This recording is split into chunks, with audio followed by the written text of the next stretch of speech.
साईं इतना दीजिए जामे कुटुम्ब समाज, मैं भी भूखा ना रहूं साधु न भूखा जाए। देखिए विद्वानों का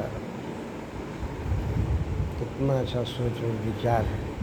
भगवान से धन मांग रहे हैं तो कितना कि जैसे मैं खा सकूं और हमारे अतिथि खा सकें, अभी नहीं चाहिए।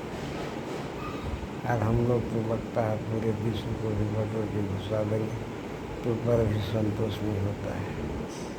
कहा गया है तन की भूख पाव्या से मन की भूख यथा है। यानी मन कभी संतुष्ट होने वाला चीज़ नहीं है। मन जो है ना विचित्र है। आज संसार में कोई परेशान है तो मन को लेकर के ही परेशान है। मन ही लोगों को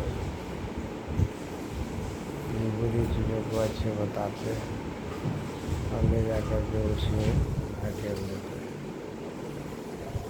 मन बड़े बड़े विद्वानों को भी नहीं छोड़े। रावण कम बड़े विद्वान नहीं और पंडित नहीं थे, लेकिन मन पर कंट्रोल नहीं रखने के कारण एक नारी ने उसे क्या दिखाई क्या पड़ा, मन के आँख से देखा और पूरे परिवार को नाश कर बैठे। कौन बैंक में लिंक करा लो तो स्टेट बैंक में पात्र मिला। बुरा जो देखन में चला बुरा न मिल गया, तो पात्र दिल खो जाए अपना मुझसा बुरा। वहाँ भेज दे तो यहाँ तो ये वीडियो बनाओ, ये निकल जाते हैं ना बाकी आधार नंबर वासी में निकलवा लेते तो रेलवे से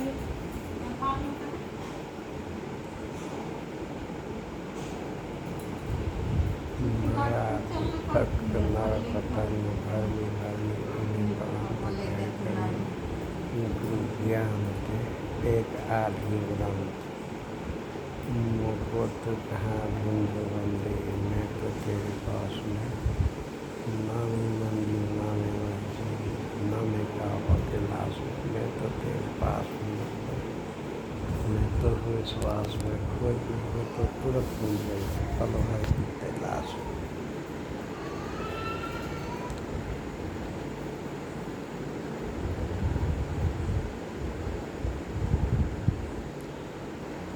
धीरज धर्म नित्य अरुणारी, विपत्ति काल परिचय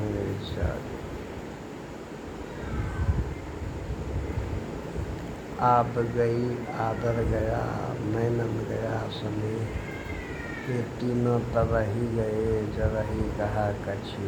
बड़ा हुआ तो क्या हुआ, जैसे पेड़ खजूर बंसी को छाया नहीं फल लागे अटके। विद्या धन उद्यम बिना कहे न पाए, बिना दुलाए ना मिले पंखे का। विद्या ददाति विनयम विनयाधाति पात्रतम पात्रतवा धनमापनोति धर्मा धर्मा ततः सुखम। यं निजः परोवेति गन्ना लभिते साम उद्धार चरितानां तो वसुदेव कुटुम्बकम्। अस्य नो अस्ति स्वं प्रज्ञा साष्टम तस्य करोति किमम्। लोचना ध्यान देने से दुर्बलम की कैसे। यं निजः परोवेति गन्ना लभिते साम उद्धार चरितानां तो वसुदेव कुटुम्बकम्। उद्वेन हि सिद्ध्यन्ति कारणे न मनोरथे न हि सुप्तस्य सिंहस्य मुखे प्रवेशन्ति मृगाः। नमन्ति फलिनो वृक्षा नमन्ति विन्दोजना, मूर्खा स्वशस्का स्वदीक्षा कदापि नहीं नमन्ति। आकचिष्टावको ध्यानं स्वाननिद्रा तथैव च यल्पहारी देहत्यागी यं कंठलक्ष्मी विद्यार्थी।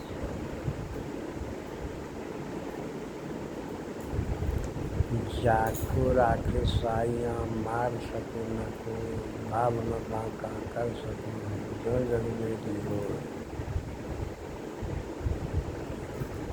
बुरा जो देखन में चला बुरा न मिल गया कोई, जो दिल खो जाया अपना मुझसा बुरा न कबीरा मुझसा बुरा न हो।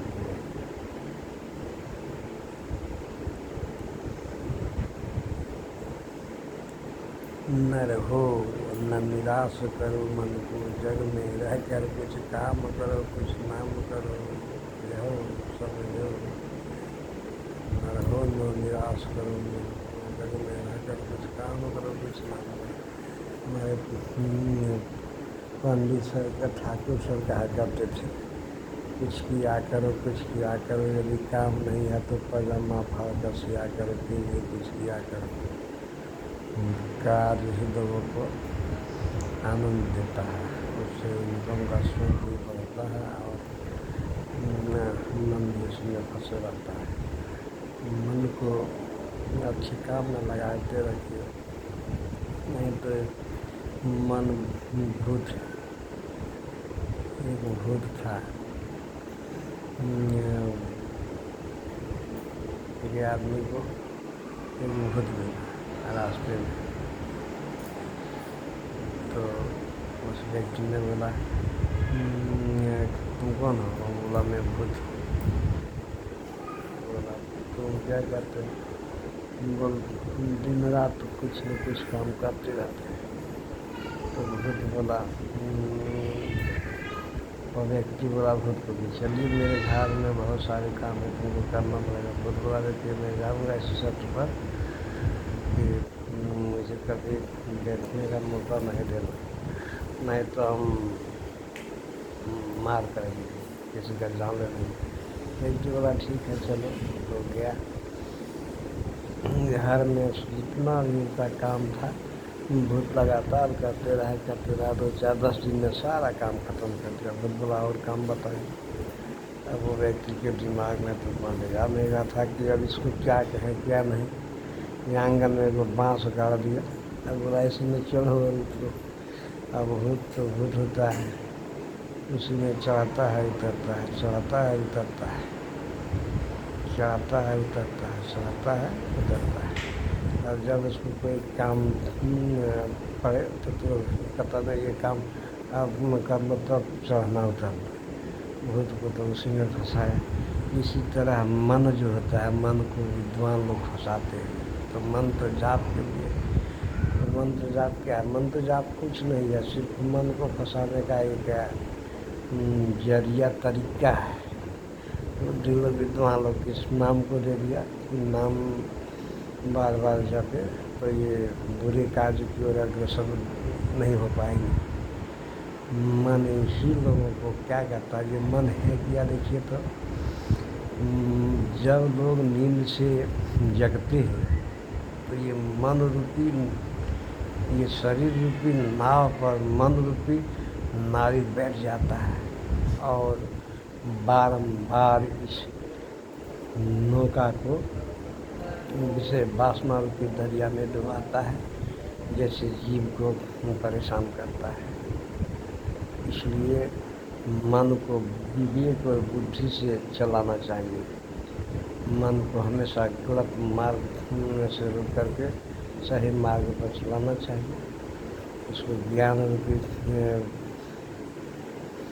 लगाम लगाते रहना चाहिए। ये उत्पटांग घोड़ा है, घोड़ा जैसे बिना लगाम का चढ़ जाएगा तो इधर में उधर दोला लगा देंगे। उसी तरह मन को जब तक आप विवेक विचार ज्ञान से, सत्संग क्या होता है? सत्संग में सब लोग एकत्रित होकर के सभी अपने अपने विचार को देते हैं कि संसार में जो गलत की ओर जाते हैं, संत भी कभी कभी गलत की ओर जाते हैं तो उसको अनुभव होता है ये काम करने से ऐसे होता है। वो वहाँ सत्संग में सत्य बात को बोलता है।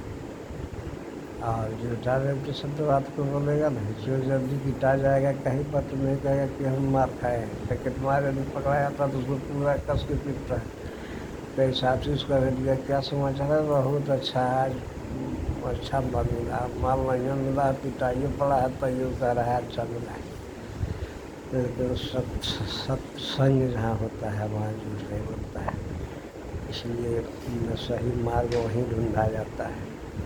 विद्वान भी सत्संगी में अपने बात को रख दिए और सत्संग में उसी के बात की चर्चा होती है, क्या करने पर क्या फल मिलता है। सब कोई आनंद सुख से जीना चाहता है,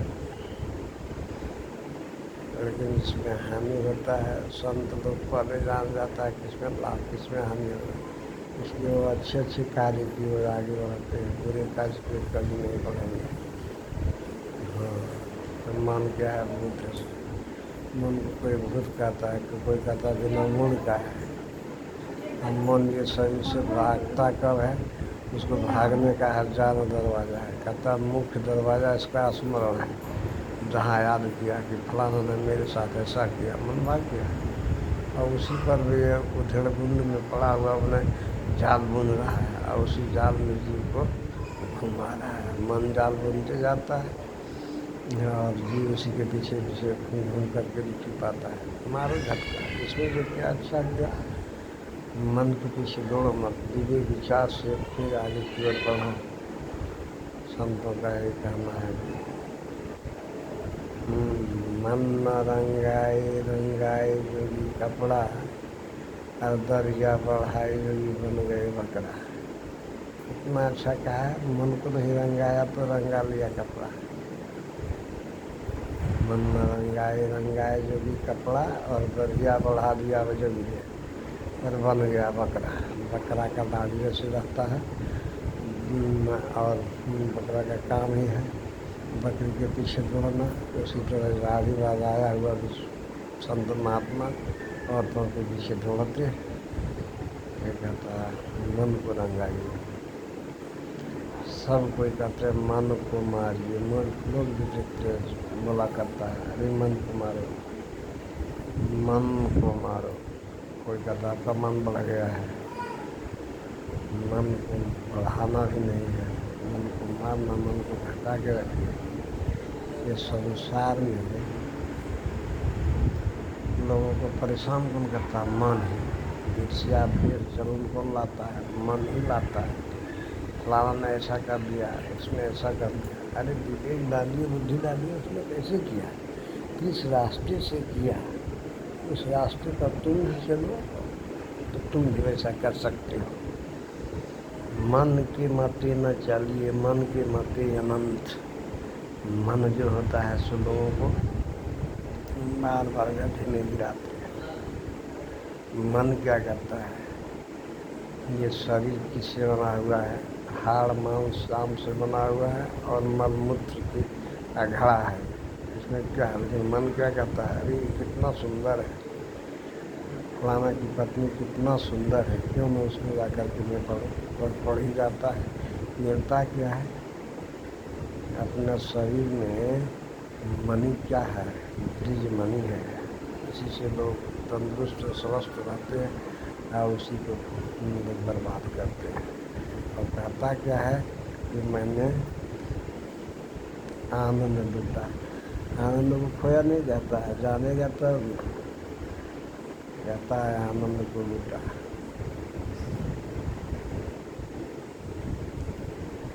तो सत्संग में ये सब को दर्शाया जाता है, सही बात को बताया जाता है। हाँ, और बड़े काम से होकर के सही काम को बढ़ाता है। संतोष ही कहता है सबसे बड़ा सुख है। धन क्या है, संसार सब क्या है, धन दौलत जितना भी देखते हो क्या है, सब पत्थर का ढेर है, कागज है। संतुष्टि मिलता है, एक मुट्ठी अनाज खाएंगे शांत रहेंगे। विशेष धन से दुख देता है। सुख सागर के लिखने वाले विद्वान ने 2 लाइन लिखे हैं बीच में, जैसे सागर को पढ़ेंगे गौर करेंगे तो पता चलेगा। उसमें लिखा है कि स्त्री और धन सुख नहीं देती है इंसान को क्या, मनुष्य को चाहिए कि उससे थोड़ा हट के रहे। मनुष्य को ये बात कही बड़ा तुम विद्वान मिल गया है, धन सुख नहीं देता है, स्त्री सुख नहीं देता है, कौन सुख देता है? अब बताइए इसको कैसे समझाएगा? अनुभव करेगा, जानेगा तब।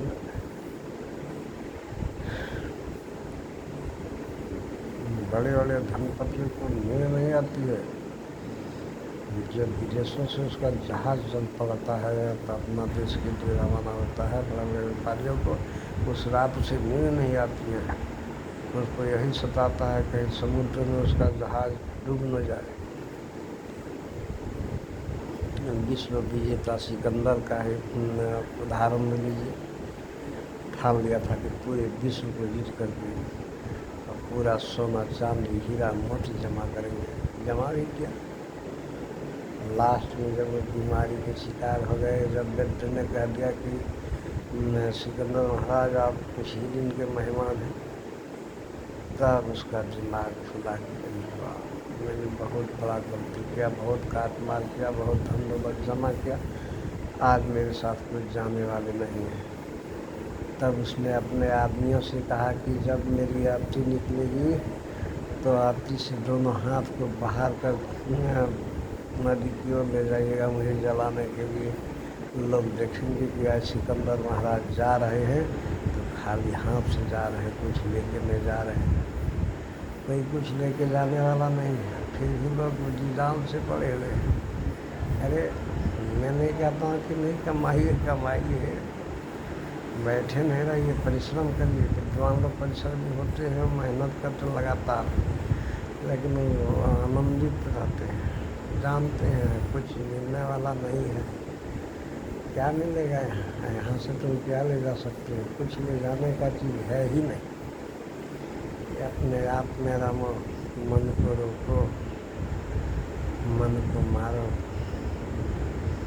सबसे बड़ा सुख आपके पास है। आत्मस्वरूप में जो आनंद है यह आनंद बाहर में कहीं नहीं। कभी साहब की जग में साफ साफ लिख दिए कि अब की बार जो मेरे बात को पूछेगा वही गुरु होगा, मैं चला हूँ। कौन बात को बुझने के लिए कहता है? वही अपने आप में समान रमने के लिए कहता है। अपने आप में रमो, बाहर में कहीं कुछ नहीं है। जहाँ आप देखने जा रहे हैं मिट्टी की मूर्ति में राम खोज रहे हैं, शिव खोज रहे हैं, ब्रह्मा खोज रहे हैं, विष्णु खोज रहे हैं, वहाँ कहीं कुछ नहीं है। अपने दिल दर्पण को साफ रखिए और लोगों की भलाई की ओर सोचिए। जहाँ तक हो सके अपने तरफ से लोगों को भलाई ही कीजिए। देखिए क्या आनंद मिलता है। ये बात तुलसी बाबा को पता था। तरही तसरी सधर्म नहीं भाई, पर विलासम नहीं अधमाई। ये बात को व्यास मुनि को अनुभव थी, जिसने लिखे हैं कि अष्टादश पुराणेषु व्यासस्य अधिवचनम परम प्रकाराय पुण्याय पपाय पर्पितम। बड़े बड़े विद्वानों को अनुभव हुआ है तब ये बात लिखे हैं। विद्वान अनाप शनाप नहीं लिखते, जीवन में अनुभव करके लिखते हैं। हमारे कवि साहब लिखे हैं,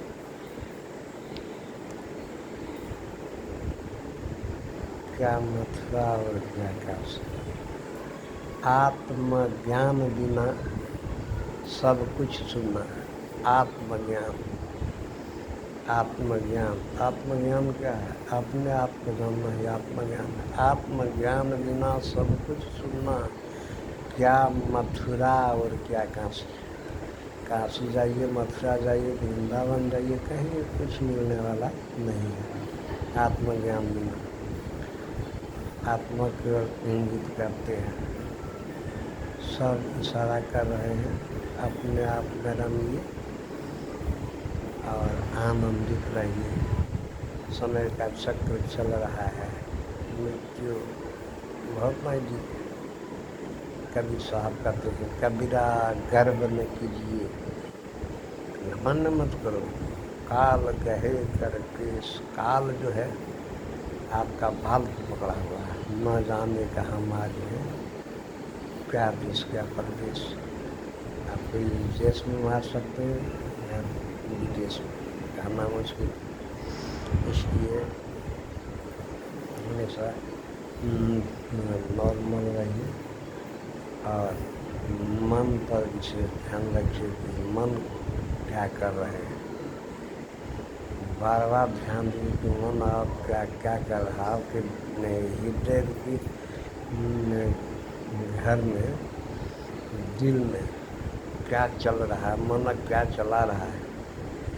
मन का बोलबाला चल रहा है या ज्ञान के माध्यम से आपका बोलबाला चल रहा है। इसमें दोनों में लड़ाई होता है। हमारे कवि साहब कहते हैं कि सबसे बड़ा जो धावा है जो मन को जीत लेता है लड़ाई में। ये जो लाठी डांग तलवार लेकर के योद्धा सब युद्ध करता है, ये छोटा युद्ध बताया है। धन के लिए, स्त्री के लिए लड़ाई चलता है। हमारे कवि साहब का तो कि सबसे बड़ा लड़ाई मन से होता है, और मन के लड़ाई में जो जीतता है सबसे बड़ा योद्धा वो कहलाता है। इसलिए हमें कुछ नहीं करना चाहिए, सबसे बड़ा योद्धा बनना है तो मन को मारना चाहिए। कहता है, मन के तरंग को मार ले तो हो गया भजन। मन के तरंग को मार लो तो हो गया भजन। मन में जो तरंग उठता है, बार बार तरंग उठता है, एक एक सेकेंड में 10-10, 20 हजार तरंग उठ सकता है, ये उठते रहता है। यही तरंग जब उठेगा तब उसको ज्ञान की तलवार निकल मन को मारेगी। देखिए मन एकदम शांत हो जाएगा। और जहाँ ज्ञान रूपी तलवार नहीं दिया तो मन जहाँ बलिष्ठ हुआ कि बस। इसलिए कभी कहते हैं कि मन जाता है तो जाने दो, तनवा राखो थीर, मनवा बेचारा क्या करे, घुर आगे फिर। घूम करके आएंगे लेकिन तन को स्थिर रखना पड़ेगा, होश में रहिए। हमारे कबीर साहब बार बार कहा करते हैं, सहज ध्यान रहो संतु, सहज ध्यान रहो। सहज ध्यान का मतलब है जब आप नींद से जाएंगे तो ध्यान में आइए, सहज ध्यान में रहिए। बुरे कार्य की ओर रुक करके सही कार्य की ओर बढ़ना ही सहज ध्यान। कान न मुंदो, आँख न मुंदो, कान न रुंदो। हम आँख भी बंद करने के लिए नहीं कह रहा है, न कान भी बंद करने के लिए नहीं कह रहा है, न आँख बंद करने के लिए। अर्थात विवेक विचार को जागृत रखिए, हमेशा होश में रहिए। कहते हैं ध्यान हटी की दुर्घटना घटी। ध्यान जहाँ ज्ञान की ध्यान जो है, विचार जहाँ हटा दुर्घटना घटा। दुर्घटना घटने पर क्या आती है, हाथ पाँव को हाथ उठता है। और ये संत लोगों का जो मन हटी है दुर्घटना घटी तो इस लोग और उस लोग दोनों लोग से चले जाते हैं।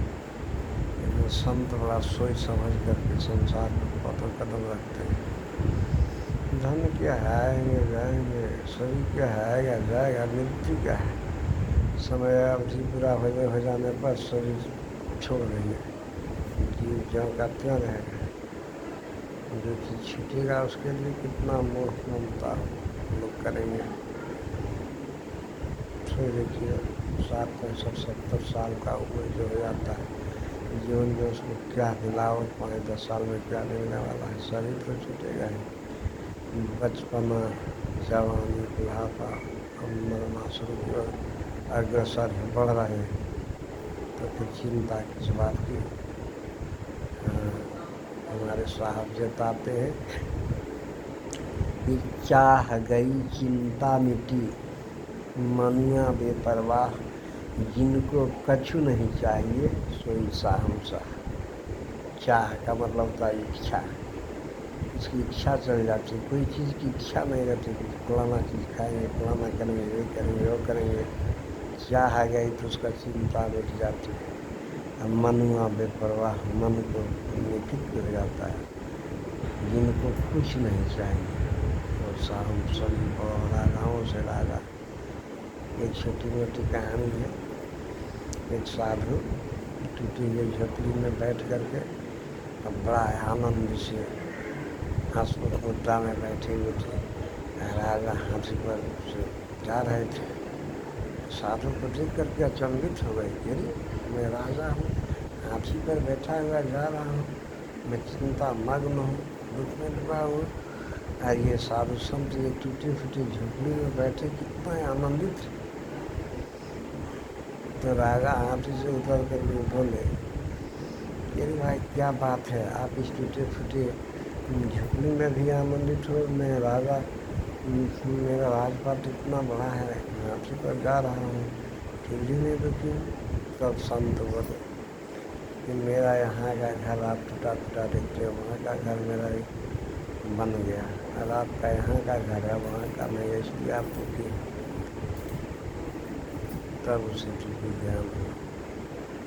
एक कहानी और ऐसा आया है कि एक राजा था, तो पूरी प्रजा का धन जो है सो एकत्रित करता था, कर के माध्यम से इतना कर देना पड़ेगा, प्रजा डर के मारे कर देता था। राजा धन जमा करते करते बहुत धन जमा कर दिया।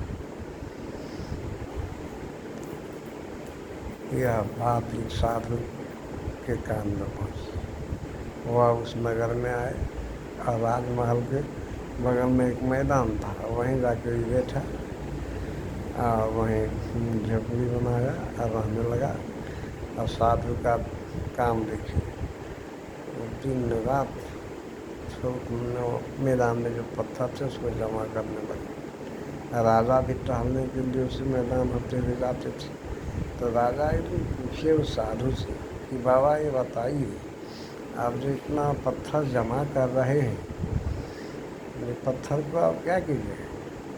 तो महात्मा बोले, आपको पता नहीं है साहब ये क्या करेंगे, हमें सब कोई मरेगा, आप तो धन दौलत लेके जाएंगे, और हम मरेंगे तो धन दौलत तो हमारे पास है नहीं, हम ये पत्थर लेके वहाँ जाएंगे। पागल हो गए हैं क्या, वहाँ कोई निकल के जाता है, वहाँ तो खाली यहाँ जाता है, शमशान में जब जला देता है।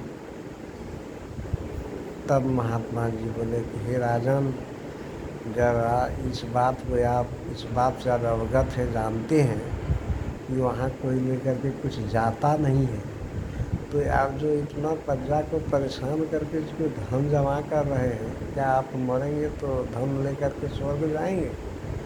तब राजा का दिव्य ज्ञान हुआ, और उस दिन से आज घराने में जितने भी धन संपत्ति जमा किए थे, सोना चांदी हीरा मोती, खुलेआम उन सबों को दान करने लगे और बहुत बड़े दानी बन गए। तो लोगों को ज्ञान होता है, ज्ञानियों के पास बैठने पर, इसलिए कहता है कि संगति का प्रभाव पड़ता है, संगति का प्रभाव पर ध्यान दीजिए, होश में रहिए, विद्वान के बताए मार्ग पर चलिए। बस हमारे साहब बताते हैं, कबीर साहब बताते हैं, मैं कबीर का भक्त हूँ, कबीर का भक्त हूँ, मुझे बड़ा आनंद मिलता है। मैंने देखा है, महात्मा गांधी की माँ भी कबीर की भक्ता थी, हमारे भीमराव अंबेडकर भी कबीर के ही भक्त थे। सत्य मार्ग पर चलने में जो आनंद मिलता है, उससे बढ़ कर के आनंद कहीं नहीं मिलता है। इसलिए मैं यह राह को अपनाया हूँ। कबीर मत बहुत निराला मत है, सत्य की ओर अग्रसर करवाता है। हाँ, ये न हिंदू को वाहवाही देते हैं न मुस्लिम को। इसलिए तो कहता है कि कंकड़ पत्थर चून के मस्जिद लियो बनाए, तापर मुल्ला बांग लियो क्या बहरा हुए खुदा। मोहम्मद को ऐसा झटका दिया है। और इन लोगों को क्या कहा है, पत्थर पूजे हरि नीले तो मैं पूजू पहाड़। पत्थर को पूजने से जो भगवान मिलता है तो मैं पहाड़ी को पूजा करूँगा। फिर बताते कि उससे चक्की भरी जो पीस खाए संसार। विद्वान लोग कहीं छोड़े नहीं हैं, सब जगह बता दिए हैं। मिलेगा तब लोग सब जान करके आम का पेड़ लगाने पर मीठा रस आम मिलता है, और वही जो जान करके यदि कोई बबूल लगाता तो उसे कांटे मिलेगा। तो फल लगाने का क्या है, जीवन में जीने के लिए कभी साहब बताए कि कहीं नहीं रहना है, न लड़ाई में झगड़े में, न लोभ में मोह में, किसी में कहीं भी फंसना नहीं है। शांति केवल रहिए, शांत रहिए, विशेष करके एकांत में ही शांति मिलेगी। एकांत में रहिए। हाँ, गौतम बुद्ध भी एकांत में ही रहा करते थे। बचपन में वो जब मैंने वृक्ष के नीचे बैठते थे तो कब वृक्ष का छाया उसके शरीर से हट जाते थे उसे पता नहीं चलता था। मैं आनंद मुद्रा में डूब जाते थे, उसे घर गृहस्थी में मन नहीं लगता था। उनके पिताजी शुद्धिधन ने कम ही उम्र में उसे शादी करा दी कि कहीं इसका मन परिवार में फंस जाए, लेकिन फिर भी उसका मन नहीं लगा। तब एक दिन उनके पिताजी ने साथी से कहा कि जाओ इसे शहर की ओर घुमा करके ले आओ, देखिए इसमें भी सुधार हो जाए।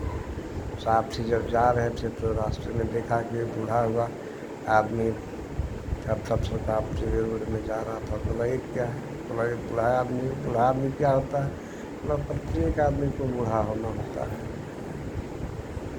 जिस तरह बचपना, जवानी, उसके बाद बुढ़ापा। फिर कुछ आगे गया तो देखा एक बीमारी को ले जा रहा था। बोला ये क्या है? बोल यह आदमी बीमार पड़ गया। तो बीमार क्या होता है? मतलब सब कोई भी बीमार पड़ सकता है। बीमारी भी बहुत तरह की होती है, उसमें से कोई भी बिगड़ हो सकता है।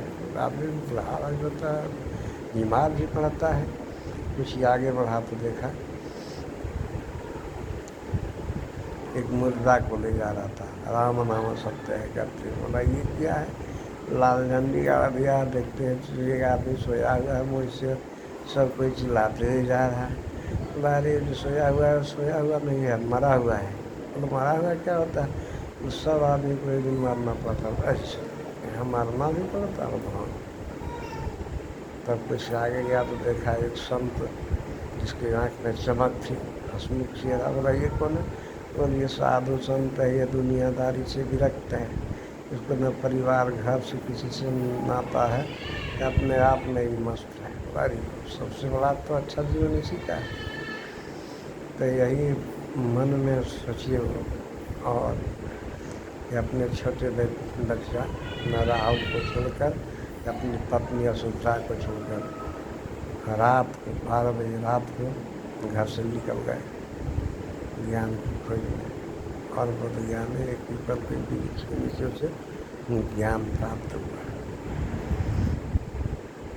कार्तिक पूर्णिमा के दिन बुद्ध को ज्ञान मिला और वो ज्ञान का प्रचार किया। आज भी बहुत से कोठियार को मिले, उनका भी अच्छा ज्ञान है, सत्य मार्ग पे चलने के लिए वो भी कहते हैं। तो आज भी मैं कह करके अपने वाणी को विराम देता हूँ। जय भारत, भारत माता की।